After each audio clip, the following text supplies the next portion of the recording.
વિદ્યાર્થી મિત્રો નમસ્કાર। હું કાળુભાઈ આર પટણી સરસ્વતી વિદ્યામંડળ સંચાલિત શાંતિકુમાર કોઠારી વિદ્યાલય વતી આપ સૌનું હાર્દિક સ્વાગત કરું છું। આજે શ્રેણી 6 વિષય સામાજિક વિજ્ઞાન પ્રકરણ નંબર 11 તેનું નામ છે ભૂમિ સ્વરૂપો। તેનો ભાગ 1 એટલે કે પ્રથમ ભાગ બરાબર તેના વિશે આજે આપણે અભ્યાસ કરીશું। પ્રસ્તાવના તો વિદ્યાર્થી મિત્રો પૃથ્વી સપાટીના અંદર સમયાંતરે હલનચલન થતું હોય છે। હલનચલન બે પ્રકારનું છે, એક ઝડપી હલનચલન અને બીજું મંદ પ્રકારનું હલનચલન, અને તેના પ્રમાણે પૃથ્વી સપાટી ઉપર ઘણા બધા ફેરફાર થતા હોય છે અને અલગ અલગ પ્રકારના ભૂમિ સ્વરૂપોનું નિર્માણ થતું હોય છે, તે બનતા હોય છે અને ક્યારેક તેના ઉપર અસર થવાના કારણે તેમાં બદલાવ પણ આવતો હોય છે, એટલે એ બદલાતા પણ હોય છે। પૃથ્વીના પોપડાની અંદર સમયાંતરે હલનચલન થવાના કારણે ભૂમિ સ્વરૂપોનું નિર્માણ થતું હોય છે અને આ ભૂમિ સ્વરૂપોનું નિર્માણ કરવા માટે બે પ્રકારના બળો અસર કરે છે। એક નંબર આંતરિક કુદરતી બળો અને બીજું બળ છે બાહ્ય કુદરતી બળો। તેના પરિણામે પૃથ્વી સપાટી ઉપર અલગ અલગ પ્રકારના ભૂમિ સ્વરૂપો આપણને નિહાળવા મળે છે, એટલે કે જોવા મળતા હોય છે। આંતરિક બળો જેવા કે ભૂકંપ, જ્વાળામુખી અને સુનામી દ્વારા પૃથ્વીની અંદર હલનચલન થાય છે અને પૃથ્વીની જે ભૂતકતીઓ એટલે કે પ્લેટો છે એની અંદર હલનચલન થાય છે અને ત્યારે ભૂકંપ આવે છે, જ્વાળામુખીનું પ્રસ્ફોટન થાય છે અથવા તો સુનામી આવે છે। તેના પરિણામે ક્યારેક બે પ્લેટોનું હલનચલન થવાના કારણે એકબીજા ઉપર સરકે છે અને તેના કારણે પર્વત બનતા હોય છે, ખીણ બનતી હોય છે અથવા તો ઉચ્ચ પ્રદેશ બનતા હોય છે, મેદાન બનતા હોય છે કે ક્યાંક દરિયાઈ સાગરો પણ નિર્માણ પામતા હોય છે। અને બાહ્ય કુદરતી બળો દ્વારા નદી, હિમનદી, પવન, સમુદ્રના મોજા તેના દ્વારા પણ ભૂમિ સ્વરૂપોનું નિર્માણ થતું હોય છે। તે નદી હોય છે એ પોતાના વહેણની સાથે ઘણો બધો કાંક કસડી લાવે છે, કાંકરા લાવતું હોય છે અને જ્યાં તેનો વેગ ધીમો પડે છે ત્યાં આગળ જઈને તે બધો કાંક હોય છે, નિક્ષેપ હોય છે, પાથરતું હોય છે અને ત્યાં આગળ તે સરસ મજાના ફળદ્રુપ કાંકના મેદાનોની રચના કરતા હોય છે, બરાબર છે। તો વિદ્યાર્થી મિત્રો આપણે સૌપ્રથમ ભૂમિ સ્વરૂપની વ્યાખ્યા જોઈએ। ભૂમિ સ્વરૂપો કોને કહેવામાં આવે છે? તો ભૂમિ સ્વરૂપ તેને કહેવામાં આવે કે પૃથ્વી સપાટીનો અમુક ચોક્કસ ભાગ, તેની ઊંચાઈ, તેનો ઢોળાવ અને ચોક્કસ આકાર આપણને જોવા મળે તેને આપણે ભૂમિ સ્વરૂપો કહીએ છીએ। દાખલા તરીકે ભૂમિ સ્વરૂપ છે તો પર્વત શું છે? તે બહુ ઊંચો હોય છે, તેના ઉપરનો ભાગ હોય છે એ શિખર જેવો હોય છે, તેનો ઢોળાવ તીવ્ર હોય છે, એટલે આપણે એને પર્વત કહીએ છીએ। તો વિદ્યાર્થી મિત્રો આપણે મુખ્ય ટોપિક છે ભૂમિ સ્વરૂપના મુખ્ય પ્રકારો। ભૂમિ સ્વરૂપના મુખ્ય પ્રકારો કયા કયા છે તેના વિશે આજે આપણે ચર્ચા કરીએ। તો પર્વત, ખીણ, ઉચ્ચ પ્રદેશ, મેદાન, ટાપુ વગેરે ભૂમિ સ્વરૂપના મુખ્ય પ્રકારો છે। આ પ્રકારોમાં પહેલો પ્રકાર છે પર્વત। પર્વતને ઇંગ્લિશમાં કહેવામાં આવે છે માઉન્ટેન એટલે કે પર્વત। તો સૌપ્રથમ આપણે પર્વતની વ્યાખ્યા જાણીએ। પર્વત કોને કહેવાય? તો સમુદ્ર સપાટીથી લગભગ 900 મીટરથી વધુ ઊંચાઈ ધરાવતા તેમજ ઓછા કે તીવ્ર ઢોળાવ અને સાંકડો જે શિખરનો ભાગ હોય છે તેને આપણે પર્વત કહીએ છીએ। વિદ્યાર્થી મિત્રો પર્વત કોને કહેવાય એના વિશે હું તમને સમજાવું। પર્વત એને કહેવામાં આવે છે કે સમુદ્ર સપાટી, સમુદ્રનું જે પાણી છે ત્યાંથી લઈ અને ઓછામાં ઓછું 900 મીટર કરતાં વધુ ઊંચાઈ હોવી જોઈએ પછી એનો ઢાળ હોય છે એ તીવ્ર હોવો જોઈએ, તેનો ઉપરનો ભાગ છે એ શિખર જેવો દેખાતો હોવો જોઈએ. તેને આપણે સામાન્ય રીતે પર્વત તરીકે ઓળખીએ છીએ. હવે આપણે પર્વતોનું વર્ગીકરણ વિશે વાત કરીશું. પર્વતોનું વર્ગીકરણ તેના નિર્માણ ક્રિયાના આધારે કરવામાં આવ્યું છે. નિર્માણ એટલે કે તેની બનાવટ કેવી રીતે થઈ છે એના આધારે આપણે પર્વતોનું વર્ગીકરણ કરવામાં આવ્યું છે. પર્વતોનું વર્ગીકરણ નિર્માણ પ્રક્રિયાના આધારે 4 રીતે કરવામાં આવ્યું છે. 1 નંબર ગેડ પર્વત, 2 નંબર ખંડ પર્વત, 3 નંબર જ્વાળામુખીનો પર્વત અને 4 નંબર અવશિષ્ટ પર્વત. હવે આપણે આ ચારેય પ્રકારનું વ્યવસ્થિત રીતે અભ્યાસ કરીશું. તો સૌપ્રથમ ગેડ પર્વત. ગેડ પર્વતને ઇંગ્લિશમાં કહેવામાં આવે છે ફોલ્ડ માઉન્ટેન. ફોલ્ડ માઉન્ટેન એટલે શું? એટલે કે બંને બાજુથી દબાણ આવતા કરચલીઓ કે ગેડ પડે છે તેને આપણે ગેડ પર્વત કહીએ છીએ. વિદ્યાર્થી મિત્રો, ગેડ પર્વત વિશે હું તમને સમજાવું તો પૃથ્વી સપાટીની અંદર 7 જેટલી મોટી ભૂતકતીઓ આવેલી છે, એટલે કે પ્લેટો આવેલી છે. આ પ્લેટો ભૂરસ ઉપર તરે છે અને તેના અંદર ક્યારેક આકર્ષણ થવાના કારણે અથવા તો અપાકર્ષણ થવાના કારણે કેટલાક ભૂકંપ આવતા હોય છે કે જ્વાળામુખીનું પ્રસ્ફોટન થતું હોય છે અને એના આંચકા આવતા હોય છે. ક્યારેક બંને બાજુથી 2 પ્લેટોનું દબાણ થતું હોય, એટલે કે આ બાજુથી અને આ બાજુથી બંને બાજુથી પ્લેટોનું શું થતું હોય છે? દબાણ થતું હોય છે. તે સમયે સમુદ્રની અંદર જે નિક્ષેપ જમા થયો હોય છે, કાંપ જમા થયો હોય છે, એના લેયરો હોય છે, સ્તર હોય છે. એ દબાણ થવાના કારણે આપણે એક કપડું હોય અને કપડાને દબાણ આપીએ તો વચ્ચે કરચલી પડે છે. એવી રીતે આ જે પોચા કાંપના સ્તરો જમા થયેલા હોય છે એની અંદર દબાણ આપતા એની અંદર શું પડે છે? ગળી પડે છે. એટલે કે 2 વળાંક પડે છે. ઉર્ધ્વ વળાંક એટલે કે શિખરનો ભાગ અને અધો વળાંક એટલે કે નીચેનો ભાગ, જેને આપણે ખીણ તરીકે કે તળેટી તરીકે ઓળખતા હોઈએ છીએ. અને એના દ્વારા જે ગેડ આકારના પર્વતો નિર્માણ પામે છે તેને આપણે ગેડ પ્રકારનો પર્વત કહીએ છીએ. ગેડ પ્રકારના ઉદાહરણોની વાત કરીએ તો હિમાલયનો જે પર્વત છે એ પહેલા ટેથિસ નામનો એક મહાસાગર હતો અને આ મહાસાગરની અંદર કાંપ જમા થવાના કારણે ઇન્ડો ઓસ્ટ્રેલિયન પ્લેટ અને યુરેશિયન પ્લેટોનું અથડામણ થવાના કારણે બંને બાજુથી દબાણ આવ્યું અને દબાણના કારણે હિમાલય પર્વત નિર્માણ પામ્યો. અને હિમાલય એ ગેડ પર્વતનું એક ઉત્તમ ઉદાહરણ છે. એ સિવાય યુરોપની આલ્પ્સ પર્વતમાળા એ પણ શું છે? ગેડ પર્વત છે.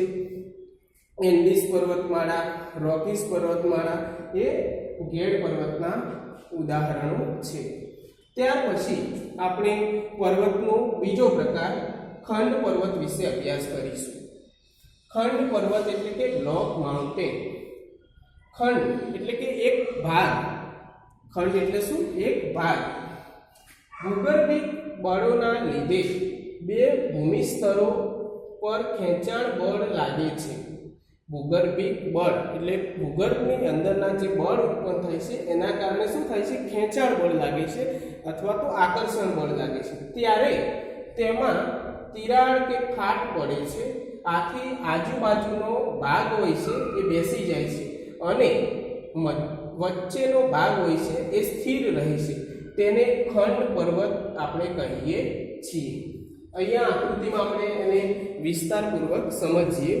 અહીંયા આ પૃથ્વીનો એક પ્લેટ છે ઉદાહરણ તરીકે. હવે અંદરના ભાગમાં હલનચલન થાય છે. હલનચલન થવાના કારણે 2 ભાગ છે એ એકબીજા છૂટા પડે છે, એટલે કે દૂર થતા હોય છે. દૂર થાય છે અને વચ્ચેનો ભાગ છે એ તિરાડ અને ફાટથી અલગ પડી રહે છે. હવે નીચેનો ભાગ છે એકાએક નીચે બેસી જાય છે. બાજુવાળો ભાગ પણ નીચે બેસતો હોય છે અને ઉપરનો જે મધ્યનો ભાગ છે એ ત્યાંને ત્યાં ટકી રહે છે. આ જે ભાગ છે એને આપણે શું કહીએ છીએ? ખંડ પર્વત કહીએ છીએ. આવો ખંડ પર્વતનું એક ઉત્તમ ઉદાહરણ છે જર્મનીમાં આવેલો હોર્સ્ટ પર્વત. ખંડ પર્વતનું આવું એક ઉત્તમ ઉદાહરણ છે જર્મની દેશમાં આવેલો હોર્સ્ટ પર્વત અને તેના આધારે તેને ઓર્સ્ટ પર્વત તરીકે પણ ઓળખવામાં આવે છે. ભારતમાં પણ આવા ખંડ પ્રકારના ઘણા બધા પર્વતો આવેલા છે. ઉદાહરણ તરીકે વિંધ્યાચલનો જે પર્વત છે તે, સાતપુડાનું પર્વતમાળા છે તે ખંડ પર્વતના ઉત્તમ ઉદાહરણો છે. ખંડ પર્વત મોટાભાગે લાવાયુક્ત ખડકોના બનેલા છે. જ્યારે ભૂકંપનો આંચકો આવે છે એટલે એની અંદર મોટી તિરાડ પડે છે અને તિરાડના કારણે વજનવાળા ભાગો બેસી જાય છે અને વચ્ચેનો ભાગ સ્થિર રહી જતો હોય છે. તેના પરિણામે ખંડ પર્વત નિર્માણ પામે છે. ત્યાર પછી 3 નંબર જ્વાળામુખી પર્વત. જ્વાળામુખી પર્વતને ઇંગ્લિશમાં વોલ્કેનિક માઉન્ટેન કહેવામાં આવે છે.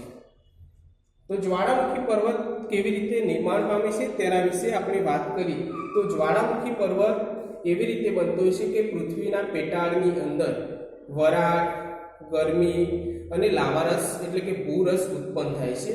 હવે આ ભૂરસ બહાર આવવા માટેનો પ્રયત્ન કરતો હોય છે અને બહાર આવવા માટે પૃથ્વીનો જે પોચો ભાગ હોય અથવા તો નરમ અથવા તો હલકો જે ક્રસ્ટ પોપડો હોય છે ત્યાં એકાએક ધડાકા સાથે શું કરે છે, છિદ્ર પાડે છે અને છિદ્રની સાથે તેની સાથે ઘણા ભૂરસ એટલે કે લાવા, મેગ્મા, ઘણા ખડકો, કાંકરા અને અન્ય વાયુઓ સાથે આકાશમાં ઊંચે ઉછળે છે અને ઊંચે ઉછળે છે. ત્યાર પછી તે શું કરે છે, ધીમે ધીમે લાવા શાંત પડે છે અને શાંત પડી અને શિખર આકારનો જે પર્વત બને છે એને આપણે જ્વાળામુખી પર્વત કહીએ છીએ. તો એની વ્યાખ્યા જોઈએ. જ્વાળામુખી ફાટતા પ્રસ્ફોટનથી બહાર ફેંકાતા પદાર્થો શંકુ આકારે જમા થાય તે જ્વાળામુખી પર્વત કહેવાય. જ્વાળામુખીનું પ્રસ્ફોટન થાય છે એટલે કે ફૂટે છે. એમાંથી ઘણો બધો પૃથ્વીના પેટાળમાંથી મેઘમાં, ખડકોના ટુકડા અને વાયુઓ બહાર ઊંચે ફેંકાય છે. હવે ધીમે ધીમે ફરી પાછા એ પૃથ્વી સપાટી તરફ નીચે આવે છે અને વાતાવરણના સંપર્કમાં આવવાથી તે ઠરે છે એટલે કે સંકોચાય છે અને પછી એમાંથી જે પર્વત નિર્માણ પામે છે તેને આપણે જ્વાળામુખી પર્વત કહીએ છીએ. તો આ જ્વાળામુખી પર્વતની આકૃતિ છે. હવે આ પૃથ્વીનું પેટાળ છે અને અહીંયા ઘણી બધી ગરમી, લાવારસ બધું હોય છે અને પૃથ્વીનો જે નરમ ભાગ હોય છે એ તૂટે છે અને ધડાકાભેર તે ઊંચે આકાશમાં ઉછળાય છે અને આજુબાજુ એ લાવારસ પથરાય છે અને ધીમે ધીમે શાંત પડે છે અને તેના આધારે જ્વાળામુખી પર્વત બને છે. આ જ્વાળામુખીનું જે છિદ્ર હોય છે તેને ક્રેટર કહેવામાં આવે છે, બરાબર, અને વિશાળ જે છિદ્ર હોય છે એને ક્રાઇટેરિયા પણ કહેવામાં આવે છે. હવે જ્વાળામુખી પર્વતના ઉદાહરણો વિશે આપણે વાત કરીએ કે દુનિયાની અંદર કયા કયા જ્વાળામુખી પર્વતો આવેલા છે.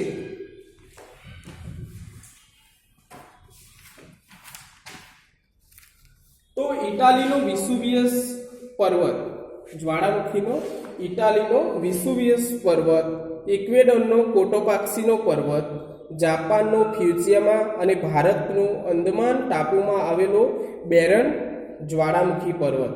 આ સિવાય ગુજરાતનો પાવાગઢનો જે ડુંગર છે તે, ગિરનારનો જે પર્વત છે તે એ જ્વાળામુખી પર્વતના ઉત્તમ ઉદાહરણો ગણાય છે, બરાબર છે. તો વિદ્યાર્થી મિત્રો, પરીક્ષામાં જ્વાળામુખી પર્વત વિશે તમને માહિતી માંગી કે જ્વાળામુખી પર્વત કોને કહેવાય, જ્વાળામુખી પર્વતના ઉદાહરણો, જ્વાળામુખી પર્વત કેવી રીતે નિર્માણ પામે છે તેના વિશે આપણે અભ્યાસ કર્યો. હવે ચોથો જે પ્રકાર છે અવશિષ્ટ પર્વત. અવશિષ્ટ પર્વતને ઇંગ્લિશમાં કહેવાય રેસિડ્યુઅલ માઉન્ટેન.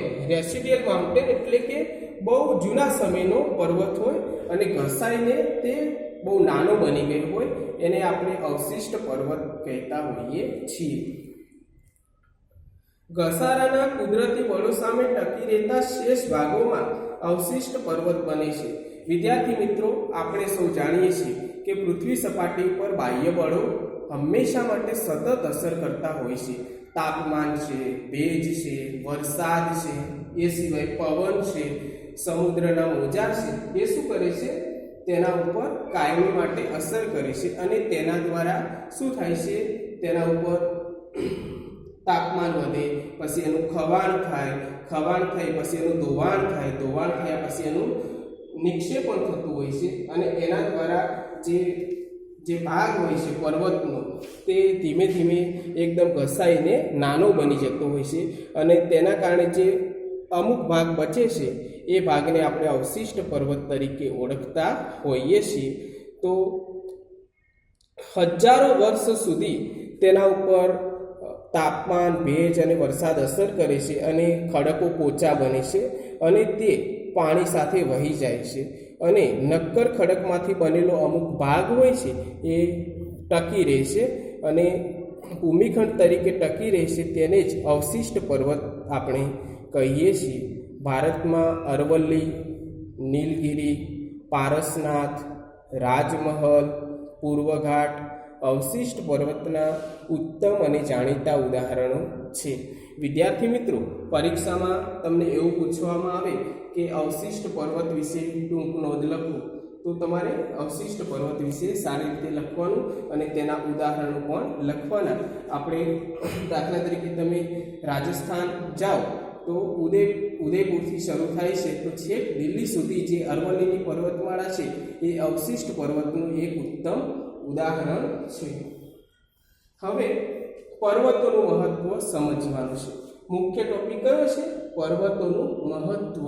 આપણે પર્વતોની રચના, તેનો ઉદ્ભવ અને વિકાસ કેવી રીતે થાય છે એ વિશે આપણે સમજ્યા. હવે આપણે પર્વતો આપણને કઈ રીતે ઉપયોગી છે તેના વિશે વાત કરીએ.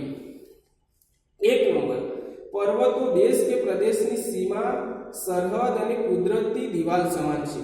પર્વતો છે એ કોઈ પણ દેશની સીમા અને સરહદ નક્કી કરે છે અને ત્યાં કુદરતી રીતે આપણે કોઈ પણ પ્રકારની સવલત કર્યા સિવાય તે આપણી શું કરે છે? રક્ષા કરતું હોય છે. ત્યાં આપણે કોઈ મિલિટરી કે સૈનિકો ઊભા રાખવા પડતા નથી. દાખલા તરીકે હિમાલય પર્વત છે એ ચીન અને પાકિસ્તાન વચ્ચે આપણું શું કરે છે? એક સીમાંકન કરે છે, સરહદ બને છે. તો ચીનવાળા લોકો આપણા દેશમાં ઝડપથી ઘૂસણખોરી કરી શકતા નથી. ત્યાર પછી 2 નંબર, પર્વતો અતિ ઠંડા પવનો આવતા હોય છે એને રોકે છે. પર્વતો સાઇબેરિયાના રણમાંથી આવતા જે અતિ ઠંડા પવનો છે એ હિમાલય પર્વત રોકે છે અને એના કારણે આપણને ભારે કાતિલ ઠંડીથી બચવા મળે છે. નહીતર જો હિમાલય પર્વત ના હોય અને જો એ પવનોને રોકતા ન હોય તો આપણે ગુજરાતમાં બહુ સખત ઠંડી પડે અને તેના કારણે આપણે ઠંડાગાર પણ બની જઈએ. બરાબર છે. ત્યાર પછી પર્વતો ભેજવાળા પવનોને રોકીને વધારે વરસાદ આપે છે. વિદ્યાર્થી મિત્રો, પર્વત છે એ દરિયાની અંદરથી ભેજવાળા મોસમી પવનો આવતા હોય છે અને એ પવનો ઊંચે સુધી વાતા હોય છે. બરાબર છે. હવે ઊંચે એક દિવાલ જેવો મોટો પર્વત આવી છે તો પવન શું કરે છે? ત્યાં અથડાય છે. બરાબર છે. અથડાય છે એટલે ત્યાં રોકાય છે. રોકાઈ અને ત્યાં એ ઠંડા ભેજવાળા પવન હોય છે એનું ઘનીભવન થાય છે અને ઘનીભવન થઈ અને સરસ મજાનો આપણને એ પ્રદેશમાં વરસાદ આપે છે. તો એ વરસાદ કઈ રીતે મળ્યો? તો પર્વત હતો તો મળ્યો, નહીતર એ પવનો રોકાય જ નહીં અને બીજા પ્રદેશમાં વરસાદ જતો રહે. એટલે પર્વતો છે એ વરસાદ આપવા માટે આપણને મદદરૂપ થાય છે. ત્યાર પછી પર્વતો નદીઓના ઉદ્ગમ સ્થાન છે. કોઈ પણ નદી વિશે તમે અભ્યાસ કર્યો હશે તો એ નદી ક્યાંથી નીકળે છે, એનું ઉદ્ભવ સ્થળ કયું છે? તો કોઈ પણ પર્વત અથવા તો કોઈ પણ ટેકરી હશે. બરાબર છે. તો ભારતની મોટાભાગની જે નદીઓ છે એ હિમાલય પર્વતમાંથી નીકળે છે. તમે જાણો છો કે સિંધુ નદી તંત્ર, ગંગા નદી તંત્ર અને બ્રહ્મપુત્ર નદી તંત્ર, આ ત્રણેય નદીઓની જે શાખા નદીઓ છે, મુખ્ય નદીઓ છે એ હિમાલય પર્વતમાંથી નીકળે છે. તો બીજા દેશોમાંથી પણ ઘણી બધી નદીઓ નીકળે છે મોટી. એ શામાંથી નીકળે છે? પર્વતો અને ઉચ્ચ પ્રદેશોમાંથી નીકળતી હોય છે. તો નદીઓનું નિર્માણ કરવા માટે પર્વતો જરૂરી છે અને નદીઓ દ્વારા આપણને ફળદ્રુપ મેદાનોનું નિર્માણ કરી આપે છે. હવે એ નદીઓ પર્વત ઉપરથી નીચે આવે છે તો એની સાથે કાંકરા બધું નીચે પાણી સાથે ઘસડીને લાવે છે. તો પર્વતની તળેટીનો નીચેનો ભાગ છે ત્યાં પાણીનો વેગ ધીમો પડે છે અને ત્યાં સરસ મજાનો કાંક પાથરી દેતા હોય છે. તો આ કાંપના ફળદ્રુપ મેદાનોની રચના થઈ છે. ભારતમાં ગંગા અને બ્રહ્મપુત્રના જે ફળદ્રુપ કાંપના મેદાનો છે એ પર્વતોના આધારિત જ નિર્માણ થયા છે અને એ ખેતી માટેના સમૃદ્ધ ભંડારો કહેવામાં આવે છે.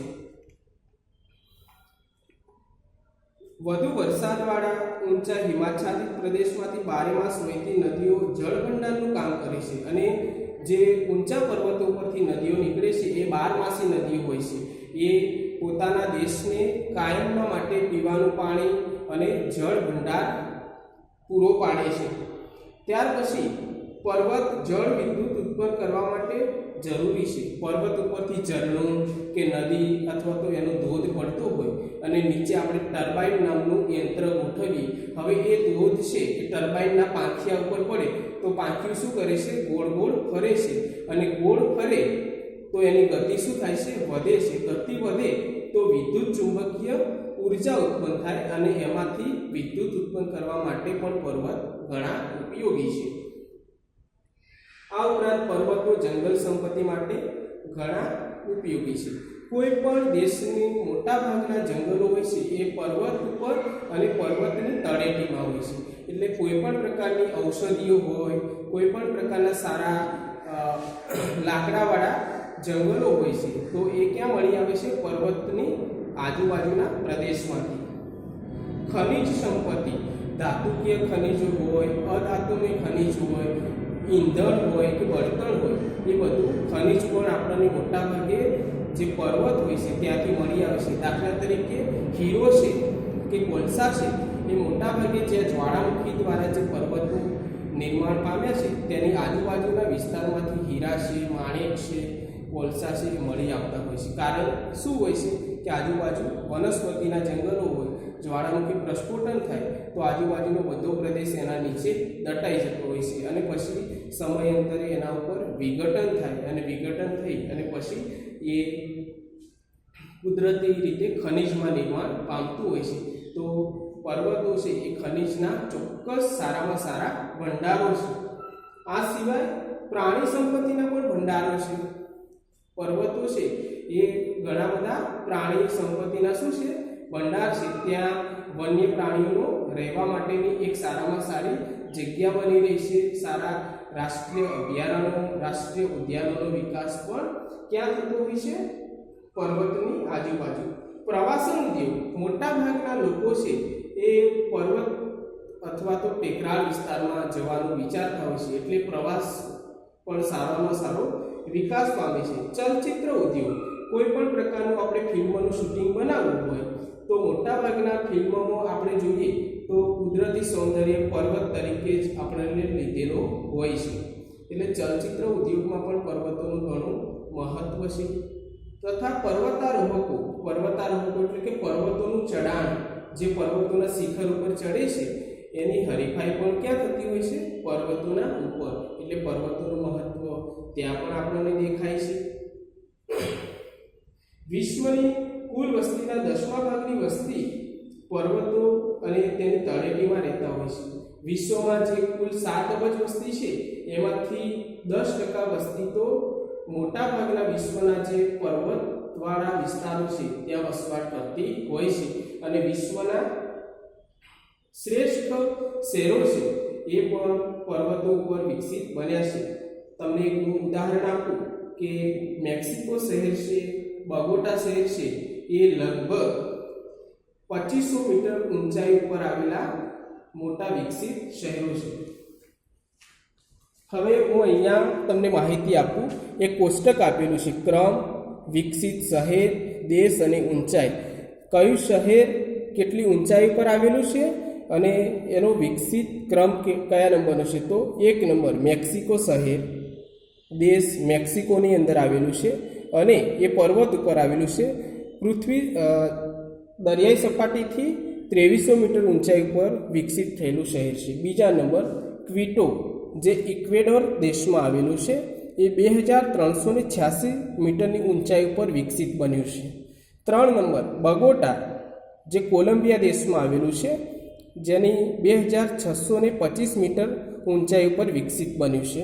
4 નંબર ભારતનું લેહ શહેર, જે ભારત દેશમાં આવેલું છે, જેની ઊંચાઈ 3500 મીટર કરતાં પણ વધુ ઊંચાઈ ઉપર વિકસિત બન્યું છે.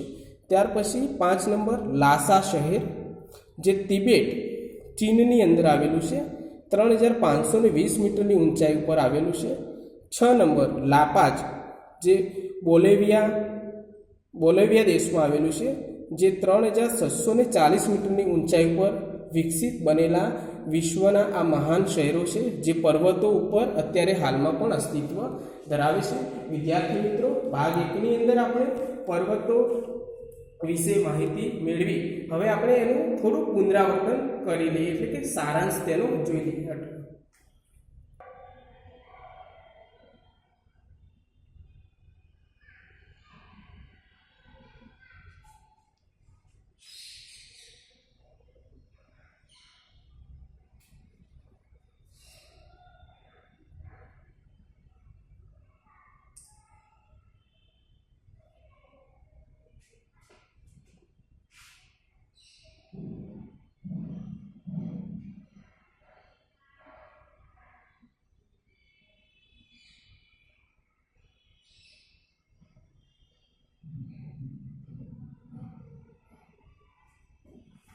વિદ્યાર્થી મિત્રો, આપણે પર્વતોના મહત્વ વિશે વાત કરી. ત્યાર પછી હવે આપણે ભૂમિ સ્વરૂપોનો જે પાઠ છે એના સારાંશ વિશે થોડી વાત કરીએ, જેથી આપણને ફરી રિવિઝન થઈ જાય, એટલે કે પુનરાવર્તન થાય.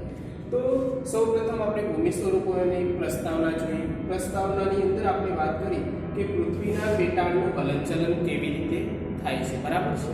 એની અંદર ઝડપી ભૂસંચલન અને મંદ ભૂસંચલન, તેના આધારે ભૂમિ સ્વરૂપોનું નિર્માણ કેવી રીતે થાય છે, એટલે કે ભૂમિ સ્વરૂપો કેવી રીતે તૈયાર થાય છે.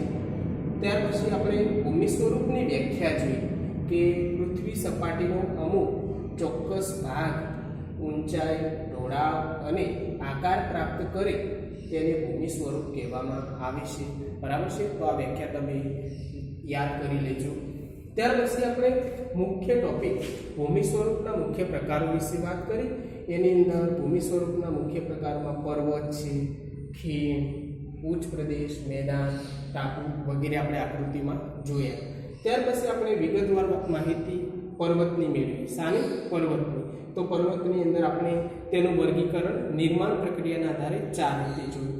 1 નંબર ગેડ પર્વત. ગેડ પર્વત કોને કહેવાય, એની આકૃતિ વિશે આપણે અભ્યાસ કર્યો. 2 નંબર ખંડ પર્વત. તો ખંડ પર્વત કેવી રીતે બને છે, તેનું નિર્માણ કેવી રીતે થાય છે, તેના ઉદાહરણો, બરાબર છે, તેના વિશે વાત કરી. ત્યાર પછી 3 નંબર જ્વાળામુખી પર્વત. તો જ્વાળામુખી પર્વતનું નિર્માણ કેવી રીતે થાય છે, એના ઉપર કયા કયા બળો અસર કરે છે, અને વિશ્વની અંદર જ્વાળામુખી પર્વતો ક્યાં ક્યાં આવેલા છે, એના ઉદાહરણો આપણે જોયા.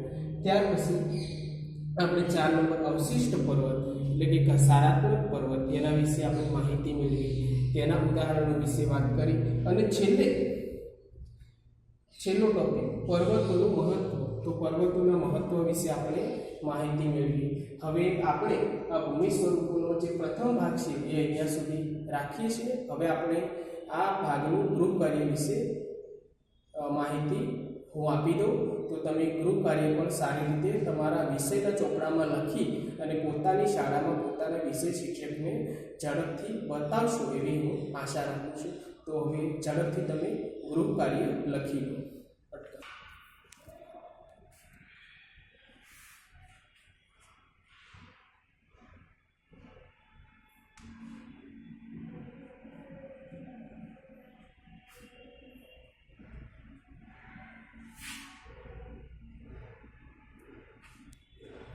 વિદ્યાર્થી મિત્રો, વિડીયોના અંત ભાગમાં આપણે હવે ગૃહ કાર્ય વિશે માહિતી મેળવીએ.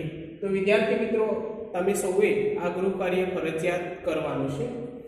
ગૃહ કાર્યમાં પ્રશ્ન નંબર 1, નીચેની ખાલી જગ્યાઓ પૂરો.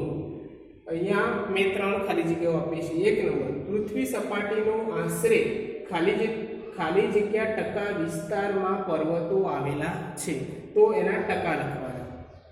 પ્રશ્ન નંબર 2, ભારતનો સાતપુડા ખાલી જગ્યા પ્રકારનો પર્વત છે, તો એનો પર્વતનો પ્રકાર લખવાનો.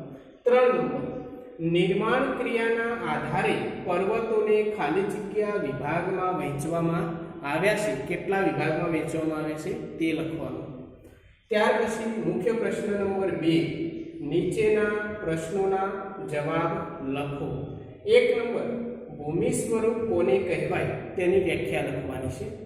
2 નંબર, પર્વત એટલે શું, તેના મુખ્ય પ્રકાર કયા છે તે લખવાના. તો પર્વત એટલે શું તેની વ્યાખ્યા અને પર્વતોના પ્રકાર લખવાના છે. ત્યાર પછી પ્રશ્ન નંબર 3, ટૂંક નોંધ લખો. ટૂંક નોંધમાં મેં સમજાવ્યું છે ખંડ પર્વત વિશે, અવશિષ્ટ પર્વત વિશે, બરાબર છે. તો તમારે ખંડ પર્વત વિશે 8-10 લીટીમાં લખવાનું છે. અને 2 નંબર, અવશિષ્ટ પર્વત વિશે પણ તમારે ટૂંક નોંધ લખવાની છે.